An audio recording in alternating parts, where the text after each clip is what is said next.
গৌরীপুরে দলীয় বহিষ্কারদেশ প্রত্যাহার ও শেখ হাসিনার ফাঁসির দাবিতে মানববন্ধন।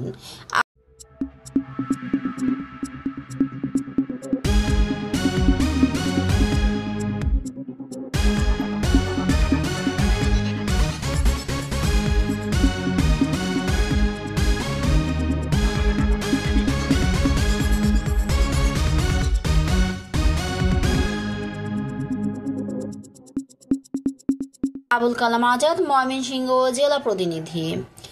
ময়মনসিংহের গৌরীপুরে বিএনপির মহিলা সমাবেশে হামলাকারীদের বিচার, উপজেলা ও পৌর বিএনপির 5 নেতা এবং ছাত্রদলের 19 নেতাকর্মীর বহিষ্কারদেশ প্রত্যাহার ও শেখ হাসিনার ফাঁসির দাবিতে মানববন্ধন অনুষ্ঠিত হয়েছে। রবিবার দুপুরে পৌর শহরে উপজেলা বিএনপি, যুবদল, স্বেচ্ছাসেবক দল ও ছাত্রদলের উদ্যোগে অনুষ্ঠিত এই মানববন্ধনে বিভিন্ন ইউনিয়নের কর্মী সমর্থকরাও অংশগ্রহণ করেন। গৌরীপুর পৌরসভার কাউন্সিলর ও ময়মনসিংহ উত্তর জেলা যুবদলের সদস্য জিয়াউর রহমান জিয়ার সঞ্চালনায় বক্তব্য রাখেন গৌরীপুর উপজেলা বিএনপির যুগ্ম আহ্বায়ক প্রভাষক শাহজাহান সিরাজ, উপজেলা বিএনপির সদস্য আব্দুল মান্নান তালুকদার, মনিরুজ্জামান মনির, ময়মনসিংহ উত্তর জেলা মৎস্যজীবী দলের সহসভাপতি মঞ্জুরুল ইসলাম মঞ্জু, শহনাটি ইউনিয়ন বিএনপির সাংগঠনিক সম্পাদক মোহাম্মদ রফিকুল ইসলাম প্রমুখ। বক্তারা বলেন, বিএনপির ভারপ্রাপ্ত চেয়ারম্যান তারেক রহমানের ঘোষিত 31 দফা বাস্তবায়নের লক্ষ্যে গত 9 নভেম্বর জাতীয় বিপ্লব ও সংহতি দিবসে নারী সমাবেশের আয়োজন করা হয়। বিনা উস্কানিতে গৌরীপুরে বিএনপির প্রাথমিক মনোনয়নপ্রাপ্ত ইঞ্জিনিয়ার এম ইকবাল হোসেনের অনুসারীরা এতে হামলা ও ভাঙচুর চালায়। এ ঘটনায় অর্ধশতাধিক নারী আহত হয়েছেন।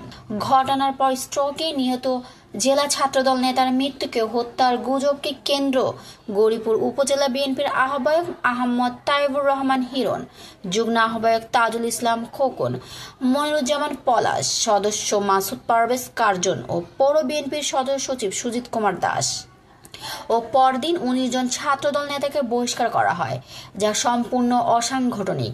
অনতিবিলম্বে তাদের বহিষ্কারাদেশ প্রত্যাহার করার আহ্বান জানান তারা। ছাত্রদলের বহিষ্কৃত নেতাকর্মীরা হলেন গৌরীপুর উপজেলা ছাত্রদলের যুগ্ম আহ্বায়ক রিপন মিয়া, ছাত্রদল নেতা অন্তর সরকার, পৌর ছাত্রদলের সিনিয়র যুগ্ম আহ্বায়ক আরিফুল ইসলাম, যুগ্ম আহ্বায়ক কামরুল হাসান পিয়াস, আরিফুল ইসলাম উদয়, গৌরীপুর ইউনিয়ন ছাত্রদলের সভাপতি সুমন মিয়া, সহসভাপতি রেজাউল, ময়লকান্দা ইউনিয়নের ছাত্রদলের সভাপতি ইয়াসিন আরাফাত, অচিন্তপুর ইউনিয়ন ছাত্রদলের সভাপতি অলিউল্লাহ, সাংগঠনিক সম্পাদক মোরসালিন, মাহা ইউনিয়ন ছাত্রদলের সভাপতি শরীফ মিয়া, সাধারণ সম্পাদক মোস্তাকিম ফকির, শহনটি ইউনিয়ন ছাত্রদলের সাধারণ সম্পাদক শহীদুল্লাহ কায়সার, শহনটি ইউনিয়ন ছাত্রদলের যুগ্ম সাধারণ সম্পাদক মাজহারুল ইসলাম বোরহান, ভাঙ্গানামারি ইউনিয়ন ছাত্রদলের সভাপতি রিয়াদ, ছাত্রদল নেতা ফয়সাল তালুকদার, রাহাত জাহান মুনেজ পিয়াস ও সদস্য পিয়াস জামান।